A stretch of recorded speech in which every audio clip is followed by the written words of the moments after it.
The Yalta Conference, codenamed Argonaut, was one of the three major conferences in World War II regarding the post-war fate of the world. Bringing together the heads of government of the three great powers, the United States, the United Kingdom, and the Soviet Union, the Yalta Conference became known as one of the most controversial meetings to this day. Historical background. The Yalta Conference occurred when the Second World War was near an end with the inevitable victory of the Allies led by the so-called Big Three, the United States, the United Kingdom, and the Soviet Union. Formed by the end of 1941, the Big Three, also called the Grand Alliance, played the largest role in prosecuting the war against the Axis powers led by Nazi Germany, Imperial Japan, and Fascist Italy. The relations of the three great powers resulted in major decisions that shaped the war and planned for the post-war world via numerous high-level conferences. Most notable were the three World War II conferences gathering the Big Three leaders: US President Franklin D. Roosevelt, British Prime Minister Winston Churchill, and Soviet Premier Joseph Stalin. The Yalta Conference was the second of these three wartime conferences. The first meeting gathering the Big Three Allied leaders was the Tehran Conference, codenamed Eureka, taking place in Tehran, Iran, in November 1943.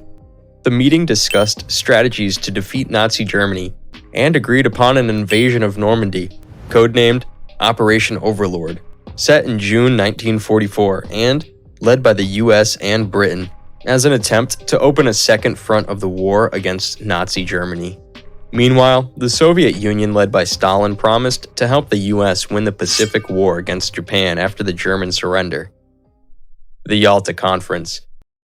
Following the Tehran Conference, in February 1945, the trio met again at the Yalta Conference, also known as the Crimea Conference, taking place at Yalta in Crimea of the Soviet Union, now in Ukraine. The Yalta Conference was hosted when France and Belgium had been liberated from Nazi occupation, and the German defeat was on the horizon. Therefore, the meeting focused on reorganizing Germany and shaping a post-war peace in Europe. One of the conference's biggest outcomes was the division of Germany into four controlled zones, occupied by the US, Great Britain, France, and the Soviet Union. Berlin, Germany's capital, was further divided into four similar occupation zones. Besides holding some responsibility for post-war reparations, Germany should undergo complete demilitarization and denazification, meaning that German militarism would be eradicated, and members of the Nazi Party and Schutzstaffel would be removed from positions of power and influence. At Yalta, the three leaders also created the Declaration of Liberated Europe, allowing the people of Europe to create democratic institutions of their own choice. The status of Poland was also put on the table. Although pledging to permit free elections in Poland, Stalin did not agree to return the Poland territory it had annexed in 1939.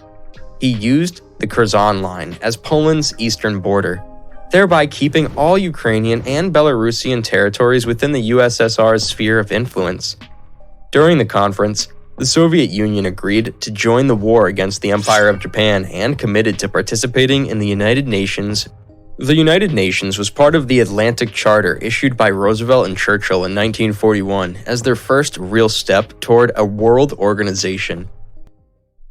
Impacts of the Yalta Conference. After the Yalta Conference, tension over European issues deteriorated the relations between the United States and Great Britain and the Soviet Union.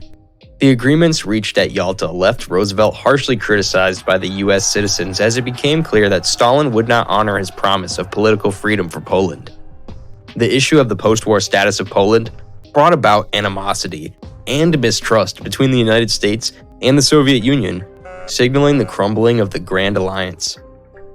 Barely 1 year after the Yalta Conference, in March 1946, the former British Prime Minister, Churchill, delivered his famous speech, declaring that an Iron Curtain has descended across the continent, hinting at the end of the cooperation between the Soviet Union and its Western allies, and the beginning of the Cold War.